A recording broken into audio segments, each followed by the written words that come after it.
Saludos, ¿qué tal?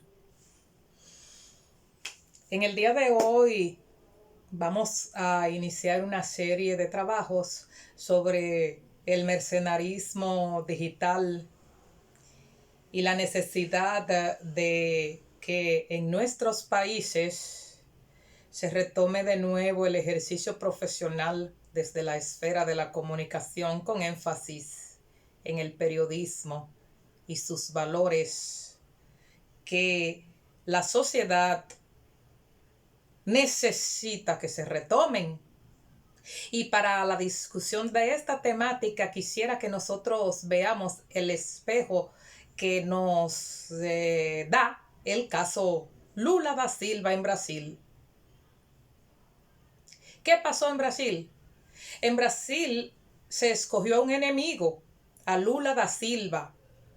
De paso, se tomó de enemigo al PT y se arrasó con un gobierno legalmente constituido.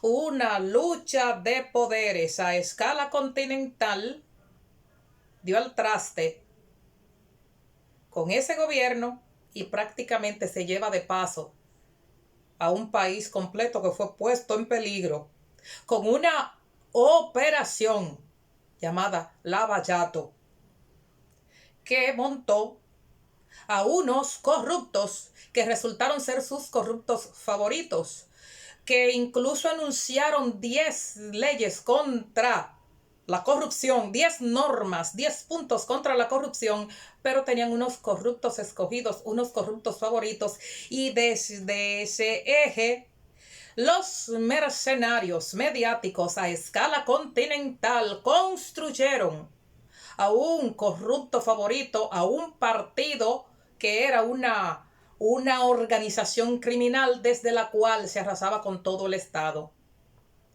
¿Qué pasó?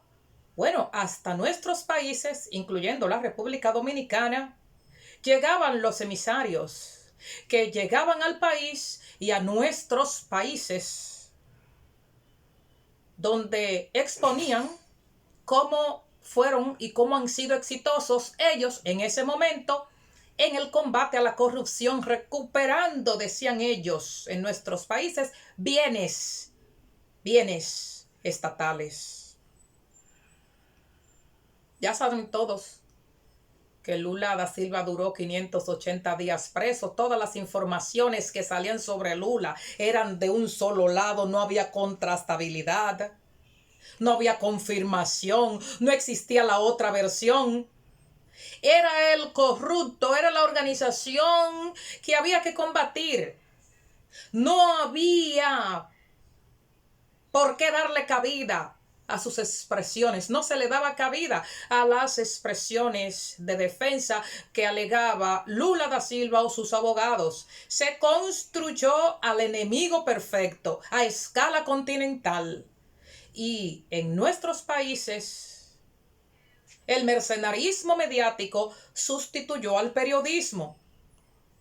Es evidente que resultaba altamente sospechoso a todo aquel que estudió comunicación social el observar que se estaba tratando un hecho, una situación, pero que pocos veían. ¿Qué decían? La cobertura referida a la defensa de Lula da Silva. Poco aparecía sobre la cobertura en los medios tradicionales de comunicación, donde la génesis del mercenarismo mediático se ha expandido a otras esferas de nuestras sociedades, incluyendo, por supuesto, acá en República Dominicana. Entonces, no había cabida para la defensa de Luis Ignacio Lula da Silva. ¿Y qué pasó? Bueno, no se tomó en cuenta que especialistas del área de las ciencias jurídicas como los esposos Ackerman, como Joseph Robertson, estaban exponiendo de que Lula da Silva era víctima del uso de la justicia como arma política.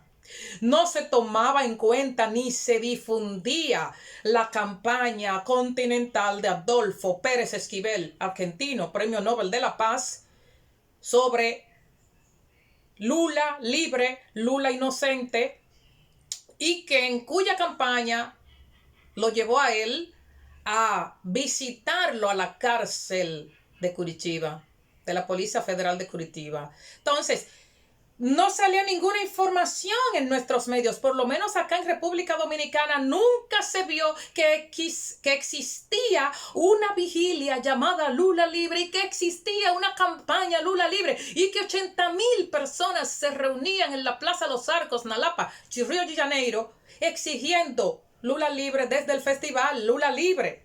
No se verificaba el escrito, no se analizaba el escrito de defensa de los abogados Cristiano Sanín Martín y Valesca Teixeira Sanín Martins. No aparecía, no se visualizó nunca ni se abordó el escrito de defensa de el eminente abogado José Eduardo Cardoso, avalando de que la presidenta Dilma Rousseff no debía sufrir un impeachment. Y sin embargo, sí se posicionaba a ciegas, de forma peligrosa.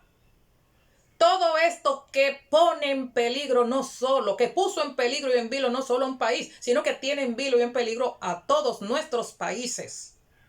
El uso de la justicia como arma política.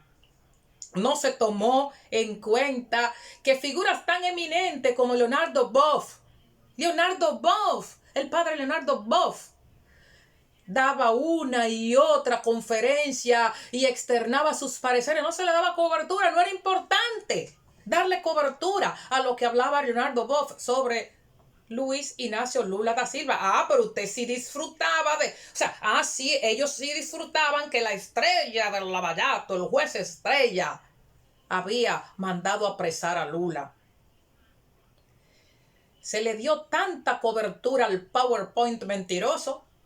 Pero cuando Lula da Silva llega a los primeros encuentros en la justicia con el Chuis Estrella, no se le dio cobertura a la participación de Lula da Silva, donde evidentemente Lula da Silva dio cátedra de que él sí conocía el caso y decía, ya yo he venido a demostrar que soy inocente, pruébeme usted que yo soy culpable. El mercenarismo mediático se instauró en nuestros países, incluyendo y sobre todo desde los grandes medios de comunicación que ahora se dedican a hacer propaganda en vez de hacer periodismo. Y mientras nosotros les enseñamos a nuestros estudiantes en las aulas lo que es el periodismo, en las salas de redacción de múltiples medios, no son todos, entonces se les enseña a hacer propaganda para sustituir el periodismo.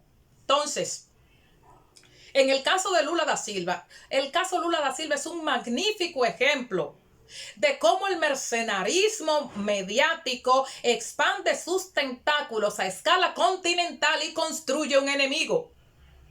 ¿Qué tienen que hacer las grandes audiencias? Darse cuenta de que eso tiene trasfondos. En el caso de Lula da Silva, el trasfondo era económico. Eran las empresas públicas brasileiras y queda todo reflejado. Pero además, Lula da Silva fue exonerado de toda culpabilidad. Se rechazaron 26 acusaciones. Y hoy, Lula da Silva es el presidente de Brasil. Como él decía, podrán matar y dañar 1000 flores, pero no pueden impedir la llegada de la primavera. Ahora yo me pregunto, ¿dónde está el mercenarismo mediático latinoamericano? ¿Dónde está el mercenarismo mediático dominicano y su mea culpa? Y su reflexión sobre el resurgimiento de Luis Ignacio Lula da Silva. Porque ahora en República Dominicana no se va a hablar del caso de Brecht. Mercenarios mediáticos, no solo digitales, mercenarios de medios tradicionales. Díganme, ¿qué van a hablar ustedes ahora de Odebrecht? ¿Qué van ustedes a seguir hablando de Punta Catalina? Recuérdese que el problema era Punta Catalina. Y el problema era Punta Catalina y que Lula da Silva y que Odebrecht. Pero díganme ahora, ¿no hay culpabilidad en Punta Catalina? A la sociedad dominicana le interesa, como a la sociedad internacional, que se lleven a cabo y se ejecuten todos los procesos judiciales y que se establezcan las responsabilidades. Las responsabilidades si se dañó el erario en cada país. Entonces, ¿dónde están mercenarios mediáticos? Sus reflexiones, porque ustedes tienen que ser coherentes. Lo que pasa es que la mentira no llega lejos. La mentira es coja. Y han quedado al descubierto. Entonces, a niveles generales, el mercenarismo mediático escoge sus enemigos, los lincha primero, los va linchando. ¿Saben por qué? Porque el objetivo inicial es tratar de enflaquecerlos primero. Es enflaquecerlo primero. El mercenarismo mediático está vinculado con otros intereses que no se divulgan. Y el objetivo fundamental cuando se hace mercenarismo mediático, como ha pasado y como sigue pasando a niveles generales, incluyendo, y me estoy focalizando en República Dominicana, tiene un trasfondo. Y cada proceso de linchamiento mediático incluso no descarta el accionar judicial, porque hay trasfondo. O sea, va dando pasos y esos pasos incluyen el ámbito judicial. Las sociedades nuestras tienen que prepararse para que puedan entender estos procesos de guerra mediática y sus trasfondos. ¿Saben por qué? Porque se liga todo. Vean, pues, el periodismo es una técnica por excelencia a través de la cual se tiene que informar, orientar, entretener y persuadir, pero no se mata la verdad. El periodismo no existe fuera de la verdad. No existe fuera de la verdad. Cuando alguien hace periodismo,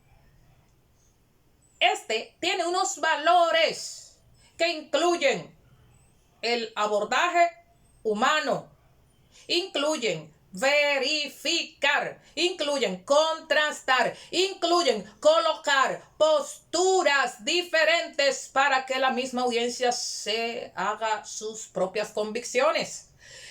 En periodismo hay un factor que no se puede obviar: la contextualización, el conjunto de circunstancias que envuelven el mensaje, la información que se transmite. Nosotros tenemos que reflexionar, porque ante tanta cháchara mediática emergerá con fuerza, y tiene que ser así si queremos que sobreviva el periodismo, el ejercicio profesional. El ejercicio profesional es lo que le da vida a esta técnica que tanto necesita la sociedad, con sus valores generales que no pueden morir.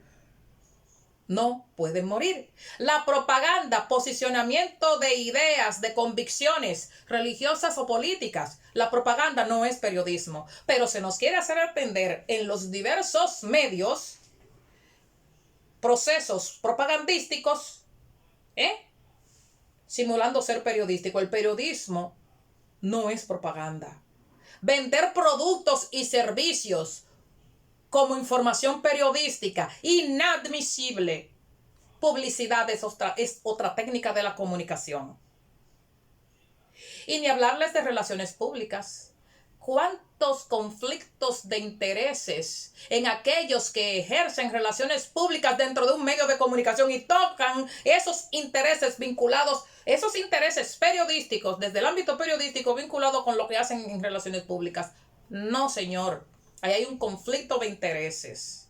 Comunicación política, señores, eso es propaganda por todos los lados donde ustedes los vean. Por lo tanto, el periodismo profesional tiene en sus manos salvar nuestras relaciones que se dan en las sociedades. El periodismo profesional, cuando hay tanta cháchara informativa, Hay que aumentar el ejercicio profesional. Y los egresados y los que estamos vinculados a esta carrera, tenemos en este caso de Luis Ignacio Lula da Silva, una situación desde la cual podemos seguir profundizando. Primero conociendo esta situación de mercenarismo mediático. Lo lincharon. Y luego, entonces, seguir con atención. Porque seguir con atención y construyendo, el periodismo no destruye, lo hemos dicho en otros videos. Entonces, tenemos que seguir construyendo. Tenemos que seguir construyendo. Y saber que se está haciendo propaganda, relaciones públicas y publicidad cobijado de periodismo. Y que eso está aconteciendo incluso en los medios tradicionales. Sí, sobre todo en medios tradicionales que saben que el periodismo construye, que el periodismo no debe destruir ni debe dañar. Bienvenidas pues sean todas estas herramientas que faciliten el ejercicio profesional en el ámbito del periodismo. No tenemos que construir enemigos favoritos. Hay que volver de nuevo al periodismo profesional y conocer y desactivar todo el mercenarismo mediático que amenaza con sepultar el ejercicio de la comunicación como actividad profesional.